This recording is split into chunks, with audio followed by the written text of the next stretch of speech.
right? I mean, bottom line is, you know how we are. We'll be at your front door, raising hell. You know what I mean? You know how we give it up. But in the interest of blackness, fuck the politics. It's black folk. We should be able to get some stuff done for our people here and get you away from them fucking police. They ain't no good for us. Vonnie, this is my sister Shivani. You know, sister? Yeah. So in the essence of time, I'm sure you received the black hat, like from when you were running for mayor. We just wanted to cover our key points because I was told we only have about 15, right? 15. So it's 3 topics we're going to be talking about today, and your legislative team or whatever will be in communication with them to discuss the whole entire agenda. But we want to talk about police accountability, economic empowerment, and housing justice, the things that are affecting our communities the most. Our number one bill that we're pushing, and on the act you see we passed about 6 pieces of legislation, was a blue wall bill. This is cut and dry, this is bipartisan. This pretty much says that when an officer, any peace officer submits a form, if there's any lies on that form, they'll be prosecuted, and it will be a felony. And what that does is we're chipping away at that wall of silence. There's 2 victims' family. We'll speak to Des, who'll be speaking on behalf of Mikey Rosado, but we're also here for Deborah Danner. I just want to jump in before we go into that. So the Blue Wall bill is my baby. I drafted it, and what it does is everybody talks about good cops. We don't believe in good cops, all right? And I'm speaking to that part of you that was out there with me holding up knives against the white supremacists when they killed that little homeless guy.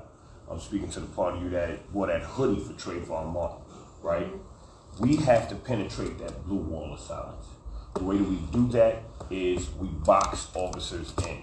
If you falsify a police report to cover for someone, then we nail you to the wall. You're facing a felony, you lose your liberty, you lose your freedom. Therefore, it comes down to you, Officer Des, I don't mean to disrespect you like that, right? If you crack somebody in the head, you on your own. You understand what I'm saying? Because as my sister brought in Deborah Danner up in the Bronx, we set in on that case. We sat in front of Darcel Clark's office for 2 months until they agreed to prosecute, and they indicted this cop. And 4 of the 5 cops that were in that room said they wouldn't have shot her. But he shot her and got off scot-free. They had a very pro-cop judge. He got off scot-free. Now, the problem is that this interdepartmental hearing is being postponed almost to the extent of the cop that killed Eric Garner's interdepartmental hearing. He had COVID, the lawyer had COVID, he's switching lawyers in the middle. He's actually postponing waiting for you, okay? Thinking that he'll get some mercy within that police department. Since you mentioned to me, you brought it in. I'm sorry, what's the bill? Was the bill introduced? No, we Jackie ran for city council. We ran a slate of 20 through the Black Lives Caucus. We got about 6 elected. They're going to introduce it once they take office In the city council. Okay. Next is going into the auditing of funds. We need to audit the NYPD, and when we see those wastes, we need to take that money and reallocate it to community. And it's like, let's be transparent, it's pretty much defunding the police, but the GOP and the unions, which need to be disbanded, that's also part of our legislation. They did an amazing job in the press to do away with defunding. But pretty much we need an investment in the community. Because what we see is crimes are happening because of crimes of opportunity. Black people are always disproportionately affected when you see the unemployment rate, when you see these things. Places that have the highest rates of murder have the highest rates of unemployment. And it's really painstaking and heartbreaking to be living in the nation's poorest congressional district, and the 44th, 46th precincts are completely militarized, and kids don't have books. We have to seek outside funding for that. Next, we'll move forward in police. Is that? That's also in everything that we're discussing with you today is a part of the Black Act, the Black Agenda. All candidates who ran for mayor, who ran for city council, everyone received a copy of this act, and the candidates we endorsed, they actually signed on to fight for that. We have about 5 of those bills were passed by our former governor. Speaking of our former governor, we need to talk about Rikers, and it's in disarray. I don't know if you visited yet. Have you visited recently? I visited before the others visited. Okay, I hear you. I hear you. So we need to talk about Rikers Island and the situations there, but everybody's getting money for Save Our Streets, right? We believe that it's efficient, but what we're proposing is a hub, okay, where our community and our children can come in and eat, receive an 80% plant-based diet. They can receive an education taught by people like us. I have a law degree. My sister's in finance. Steph's a graduate. Our director of operations is in forensic accounting. We have our own school. We're equipped. And what we're proposing is not just violence interrupters. Make those people project supervisors, project managers, right?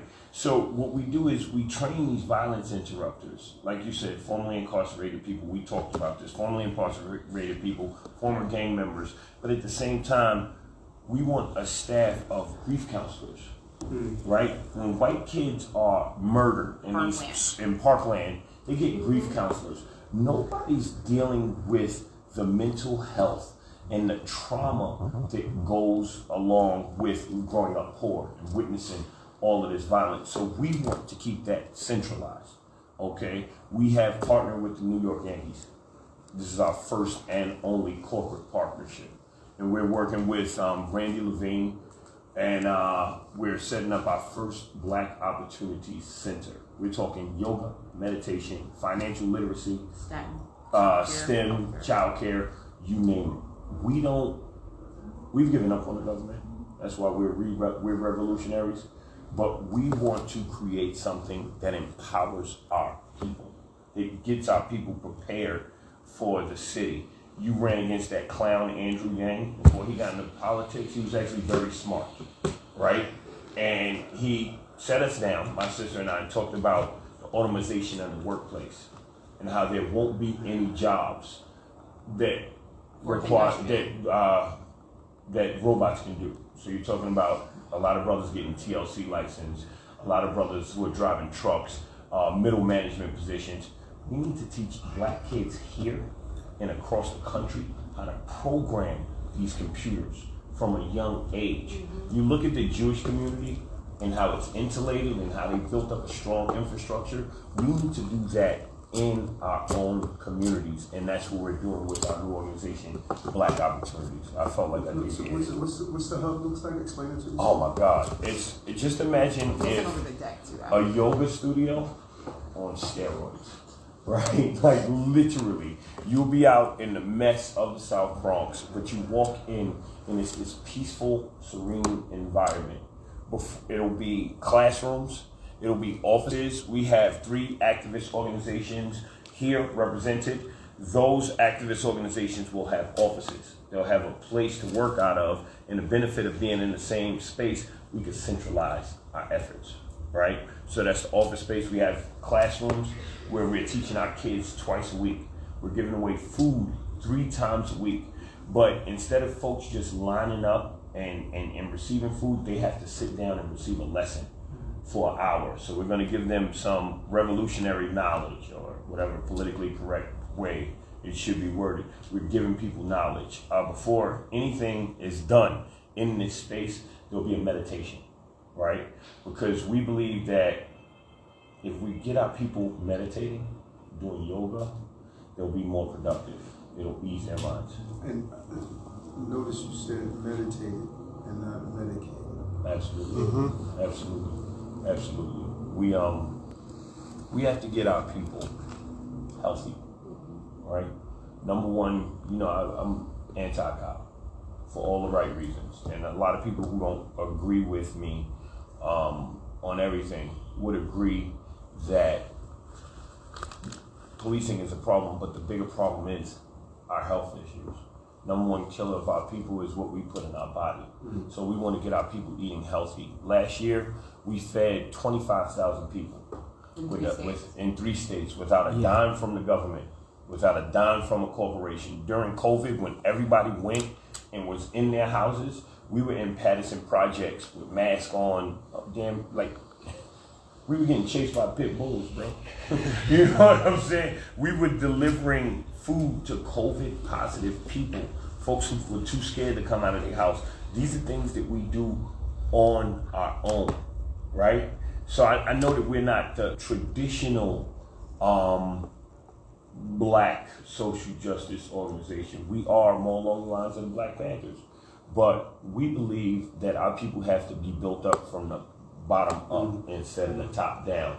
And we plan on starting that here in New York and farming that out to states across the country. We respect the NAACP, but that's the past. You understand? That we need something with young brothers like my man Des, who out here raising hell for our people, right? We take brothers like this, put them on payroll, right on. Put them on payroll so they can go out and do the work that they love to do for their people.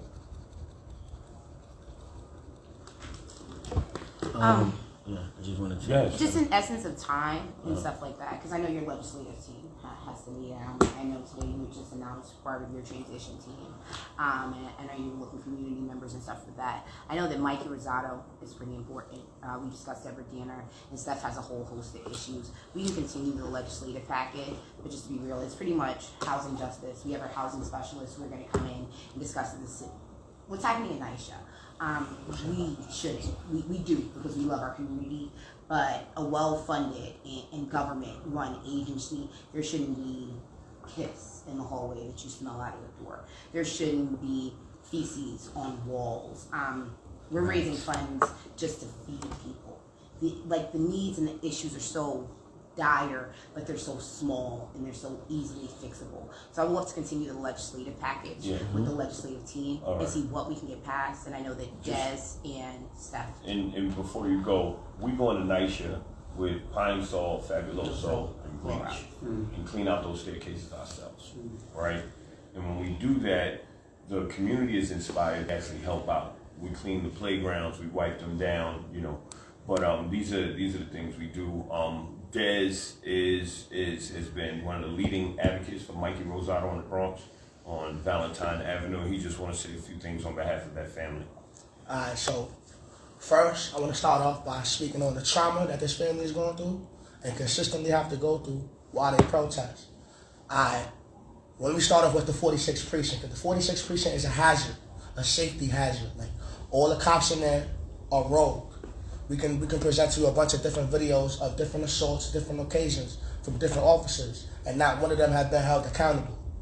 The main problem that sticks out right now, though, is Mikey Rosado. So it was 2 off-duty officers who were supposed to be on their way home. They were walking to a parking lot that's across the street from a neighborhood where the cars are parked. When, I don't know what the news is saying, that they heard shots, and they ran over there, and someone started shooting at them, and they started shooting back and all that. But that's bullshit. We know what really happened. The real footage is out there. What really happened was these cops were trigger happy. They came to the scene not knowing what was really going on, and instead of waiting to see what was going on, they shot first. No questions asked. Shot into an open crowd. There was children walking past. This is why it's a safety hazard, because there were children walking past. So even if you feel like you have a suspect, you're not going to think about the people who are innocent walking around. So, what's his officer name? Michael J. Saline. Michael Saline, Officer Michael Saline, 46th Precinct. He has yet to be held accountable in any form or fashion. And his hands was up. Mikey Rosado's hands were up. We have the footage, it's out there, but the news hasn't presented that footage. They present the footage that they took and corrupted and put out there to manipulate the minds of the people, so we won't gain no support. So Mike Rosado's family doesn't gain any support. And it kind of played a part where it works a little, because a lot of the people are blaming Mikey for what happened. But see, I can't blame Mikey for what happened or whatever is happening, because he doesn't get paid to keep the community safe. Right. The police get paid to keep the community safe. You know what I'm saying? So even if there is a suspect or whatever the case may be, I feel like when the officer feels like there's a suspect, they don't even allow, they don't give, when you come from the Bronx, and areas like the Bronx, brothers like myself who come from backgrounds where we don't really got nothing, we don't get the opportunity to even go to jail. We getting killed on the scene, you know what I'm saying? Like, for me, I believe in do the crime, do the time, but see, that's not even possible for us no more.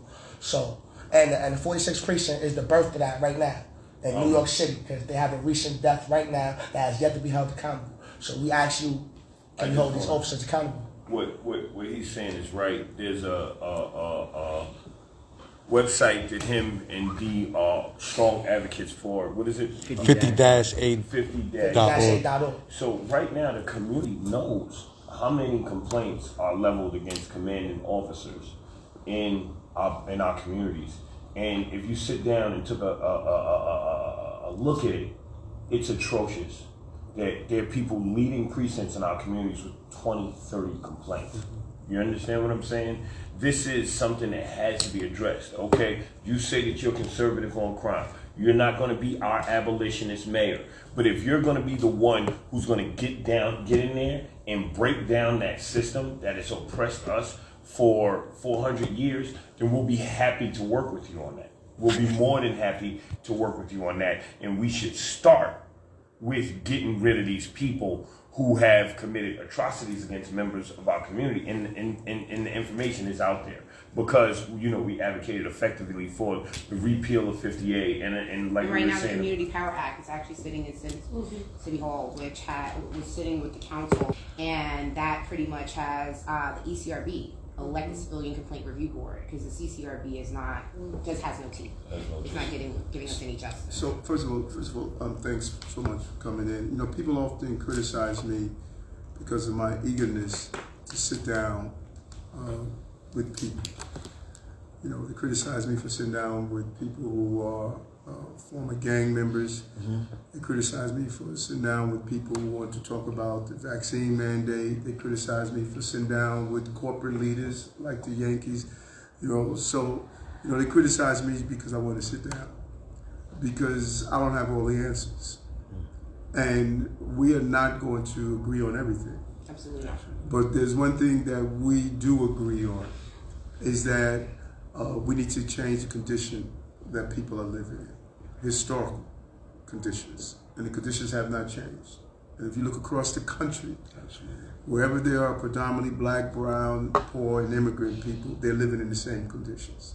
That just can't be by accident. It can't be by accident. Public housing in Brownsville is the same public housing in the south side of Chicago, in Atlanta, in Detroit. 65% of black and brown children not meeting proficiency in New York. It's the same across the country. It's the same. And so what I know for sure, that there's no one is going to deal with this issue as the mayor of the city better than I'm going to deal with it. That's it. I don't care who was in before us. No one can tell you about what's going to school, being dyslexic, not getting the resources that you deserve like I can. No one can tell you about laying on the floor of the 103rd precinct, watching cops kick you in your groin over and over again, and then going into that police department and being shot at, going through all the harassment like I can. There's no other mayor that was running or that has held the office of mayor that has lived a life that I lived and that you're talking about right now, helping. This is it. This is it. If we're going to make impacts in the next 4 years, this is our opportunity to do so. And even if you have to talk to Joe Biden to do certain things like student debt, and that's something that he knows about. If you can make that push for those students and fix the student debt crisis and what's going on with the student debt crisis, because we can't do it on the soundbite because it's important what you just stated. There's a large body of people that look like you and I. What's up, Hercules? That look like you and I. Okay. That look like you and I, that are not benefiting from this, even the student debt crisis. Yeah. I have staffers here, based on the way that legislation is being created, that they're not going to benefit from it. So if we want real substantive change, this is the opportunity to do so. My streets must be safe. I got the mother I'm going to visit tomorrow who lost her 21-year-old child because a 17-year-old shot and killed him. He did nothing wrong.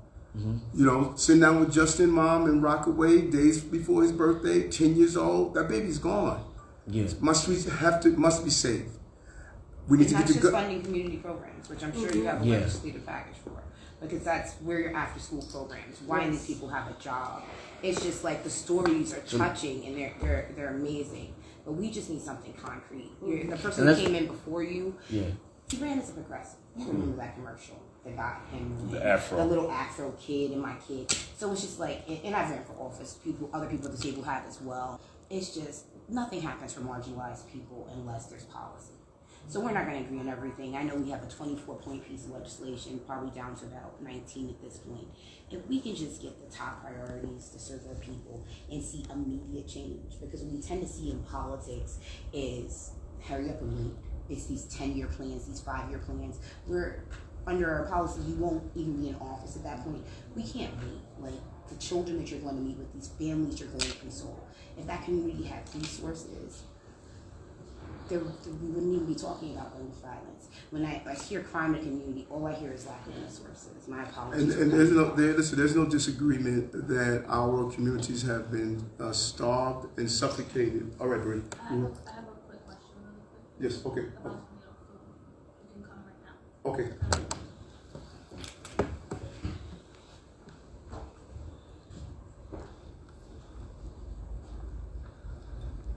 You all right? Yeah. I got an important question. What's up? It's going to defy everything. No, yeah, I was gonna say bring in the community. What I was saying is the lack of resources and the starvation of our community is real. It's here. Yeah. And you know, how do we finally address that? How do we finally address the systemic problems in our community? That's the question that's on the floor. And we need to be united on that. We need to be united on the same mission. You know, that's why I was asking you about what you're doing with these you know, this Black center. opportunities. You know, I was extremely happy to hear that piece I read that you did around food. Food is killing us, and no one wants to talk about it. No one wants to talk about the lack of access to food, or how it's feeding our healthcare crisis. You know, so we need to go to that level. We have to go to that level. We have to be willing to go to that level. And meet with the people, like bring people, Without a doubt. everybody Without in, a and doubt. make sure we understand what the people think first, Right. not about ourselves. Always make sure we got those commitments. We need those commitments at a timely manner and make that available to the public so they see these things. Because we could talk all day, but we're out here on the front line talking to the people at heart, and they want certain things done, even if we gotta involve our constituents. Brother, I live on the front lines. My life is the front line. You know, you're not singing. Yeah, to the choir. we're out here I as wrote well. the song. So let's Right. let's get together and get the commitments You done. wrote the song. You want to do. Yeah. But I think along There's the lines of there's only one quote I need for you to walk out of this room with. Yeah. I'm not new to this. I'm true to this. Yeah, I've been doing this for I understand. This is what we do. Look, we get it. We get it, but we. This is the Breakfast Hold Club. on. But what he's saying is right. We need to be able to hold you accountable, right? If we're talking about a timeline, then we need to stick to that, right? And what I'm saying is, But when you hold me accountable, Yeah. I'm holding you accountable. You get on the ground, stop the violence in my community. I'm holding you accountable. Don't hold me accountable, because I'm not being the mayor, being the borough president, being the state senator. I put my body on the line for my community. So I'm not here for folks to come and say, Eric, we're going to hold you accountable. No, it's us. We are in this together. But- I'm not the Messiah, brother. yeah, no. I'm here. And I'm being You're the real. mayor of New York. And And I'm there's still only citizen. there's almost so much that we can do I disagree. I'll explain it to you. Because if you got the community jobs, if you actually gave them a better and quality education where they can compete and get into a college, and regardless of the standardized test, that's a policy issue. That's a government issue. But let me share this. No, Let me I'm share not this with finished, you. sir. I'm not Let me finished. share this with you, because I'm but you need to be almost corrected. finished. You need to be No. corrected. Actually, I don't You need to be be corrected, but based on because what you're this saying. sounds like a real GOP thing. Because I know some of your views are kind of conservative. Because the first thing you're If going to you're next thing you're telling going me to tell us is that I black need to fathers do in the this, home. if That's how you're it's going saying to that I go. need Because to if you do say this, gun violence and you blame Black Lives Matter, if you're greater saying New that York, I need to do next you're this, going to tell say us we that- need to do this. Say That's why we we're have here. to do That's this. why we're here. Don't say Okay, I no, wait, That's why say we're here. we need to do No, this. wait. But that's why we're here. That's Hold why on, That's not what I'm hearing. Steph, hold on for one I'm second. hearing I need to let do me, this. Let me Let's say say this to we you. need to do this. When we talk all about did when we it talk wrong. about accountability, saying, right? though. When we talk about accountability. accountability. Yes. We do this for free. Right. These NYPD officers have damaged my spine. These GOP people got a target on my back. Donald Trump called me a terrorist. I'm in walking around in Teflon, riding around a bulletproof truck. We do this for real. We don't get any prestige. We don't get any salaries. We're not trying to debate with all these. Was I doing it for free after doing my job as a cop and going into my community, telling my children what to do when they stop by police, putting up the money for those who were falsely accused and arrested, testifying in federal court? I didn't get paid for that. I did it for free. My 35 years of this was for free. I got you, right? But you have held seats. I don't want any seats. I just want to help black people. And what I'm saying to you is, if you want to get this shit done, then you have to look at this city and see what's working, what's not working. We can't give people millions of dollars for community centers and our kids are just checking in and out, not learning anything. Do we disagree on that? Do we disagree on that? No, we don't. We're on the same type of time. We're on the same type of time. You're right. A whole lot of folks ran for office. I got elected. So the people heard me. People felt me. They know what I stand for. So running for office, anyone could run for office.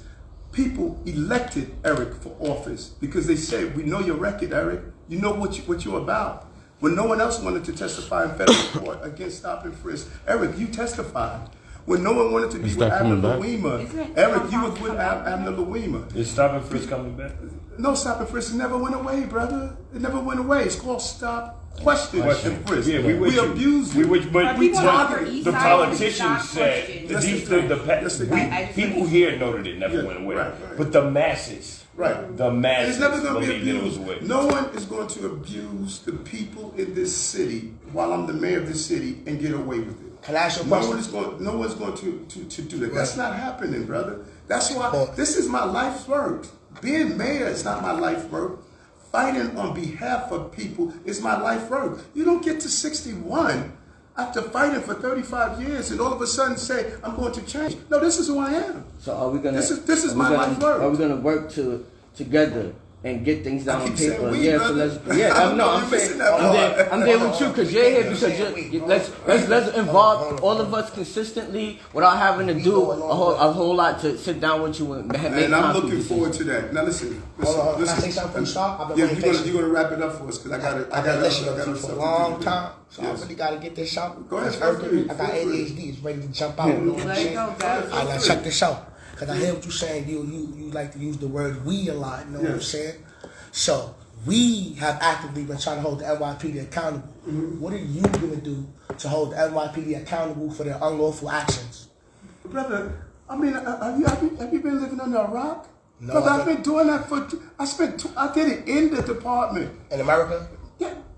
Brother, but maybe you should we're gonna look. You walking in this room without history. I asked you a question. I wanted to answer. The same thing. I didn't ask you about your background. I asked you a question. No, he said what you gonna do. The same. We could go back and forth about what I do and what you do. I think he's asking specific.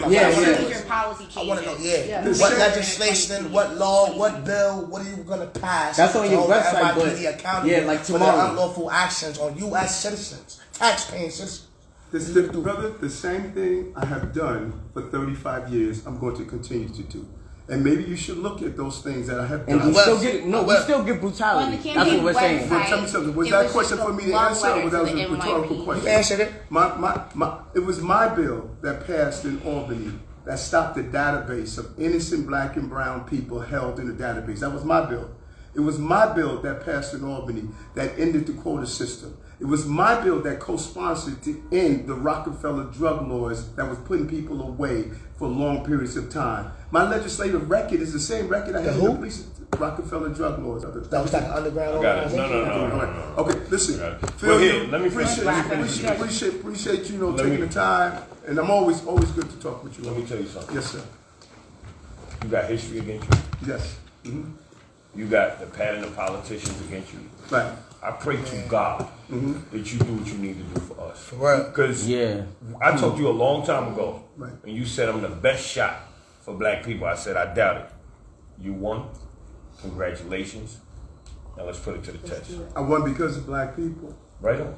Brown people. Right on. The diverse people in this city that have been downtrodden for years. That's why I'm here, and I don't have it mixed up. Yeah. I am not changing who I am No, we I get came that. in the way I am, and I'm going to leave the way I am. And there's people who didn't vote who are out there. And You don't gotta leave the way you came in. to vote. Yeah, we gotta give them faith. You don't gotta leave the way you came in. You can change it because better. Give them faith and hope. Talk about leave the Come way. on, let's keep it We real. gotta give them more faith. She ran, but she didn't win.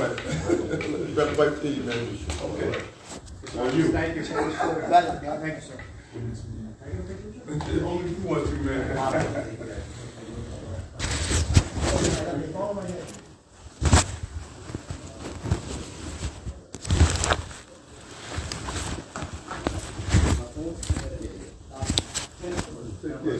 Yes. Yeah. Brother, who can forget you, man? I'm gonna be following up. And I'm holding you up too, man. You keep saying that. Keep in mind. You gotta hold up to yours. Bless. Have a blessed day. Brothers, all right.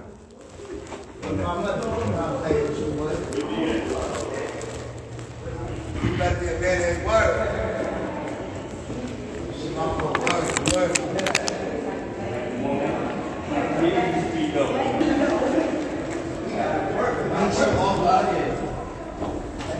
We, she said we. He said we. Don't say him. We. Now I don't want to hear we or who just talk about us. What do you do? Yeah. All I keep hearing is good.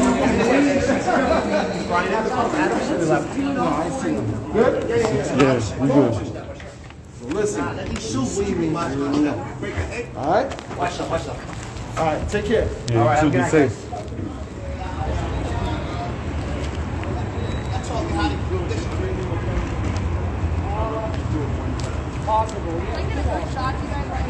Check everything not to fuck that up. He on cop shit. Thank you for screening the. Oh yeah. Oh, yo, got that? Oh wow. Yes. It was pretty good. Y'all see all that? Y'all see him get on his horse? Hey, do me a favor. Go and tell the people with the cameras we came out and we over here. The news people. Come on, James, get up in here. Let me just get my light in. Come on, can we get the ladies in the front? Y'all shut baby news. Oh, sorry. Yo, come on, man. Come on. Jackie the token. Oh, let me get a. We set the tone. We set the tone. Jackie, they call us racist. You don't have the power to be racist a little bit. Sorry, my bad. Okay. Looking right here, looking at that camera. Slow down a second, please.